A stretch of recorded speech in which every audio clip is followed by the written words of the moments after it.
கொடுத்துருக்காங்க இந்த பள்ளிக்கூடத்துல. எப்படி வந்து இன்னைக்கு என்ன முக்கியம் நமக்கு? என்னதான் அறிவியல் வளர்ச்சி அடைஞ்சாலும் சோறு இல்லைன்னா என்ன பண்ண முடியாது? இருக்க முடியுமா? இருக்க முடியாது. நமக்கு என்ன தேவை இன்னைக்கு? விவசாயம். விவசாயம் முக்கியம். விவசாயம் மிக முக்கியம். கிராமங்களில் வந்து விவசாயம் தான் ஊடுருவி இருக்கு. விவசாயம் இல்லைன்னா நம்மளால எதுவுமே செய்ய முடியாது. அப்ப விவசாயம் எப்படி செய்வது, சேத்துல இறங்கி எப்படி களை எடுப்பது அப்படிங்கிறத கூட இந்த சின்ன வயசுலேயே வந்து உங்க பள்ளியின் சார்பாக வேளாண் கல்லூரிக்கெல்லாம் சென்றிருக்கீங்க.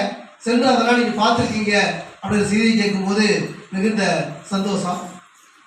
நிறைய செய்திகள் அப்படி வந்து ஆன்மீகம். இப்போ நீங்கள் காலையில் வந்தோடனே பிள்ளைகள்லாம் படிக்கிறத பார்த்தோன்னே அந்த வார்த்தைகளை வந்து புரிந்து கொள்வதற்கு கூட கஷ்டப்படக்கூடிய காலகட்டத்தில் அவ்வளோ அழகா சின்ன குழந்தையெல்லாம் அவ்வளோ சிறப்பாக இன்னைக்கு அந்த அந்தாதி பாடினாங்க.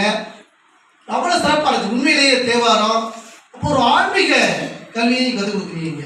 கலாச்சாரம், ஆன்மீக கலாச்சாரம் அனைத்து விதமான கல்வி முறையும் இருக்கு. ஆக இந்த ஆனால் என்னன்னா பள்ளிக்கூடத்தில் ஏன் ஸ்ட்ரென்த் குறைவா இருக்குன்னு இன்னும் டவுட்டா இருக்கு.